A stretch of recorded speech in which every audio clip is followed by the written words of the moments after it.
So here's how we can quick share apps on Android. Let me explain the thing. If it's your first time in here, subscribe so you don't miss videos like this one.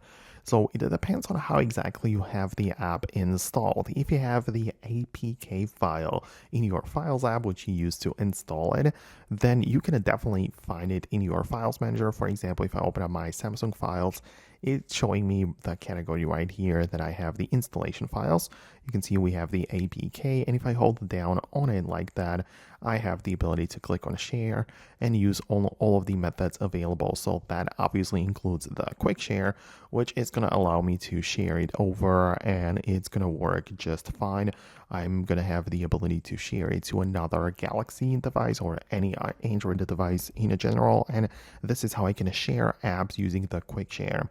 But as you can see, it only works as long as I have it as the APK installation file stored in my file manager.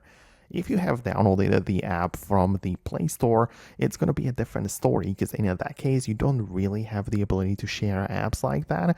You can only share links to the apps where you can find the app on the Play Store and just share it and copy the link, but that is basically all that you're going to be able to do. So that is a bit of a different story, but I just wanted to quickly guide you through it and show you how it works nowadays. So if you found this video helpful, just hit the thumbs up to let me know, subscribe for more, and I'll see you in the next videos as well.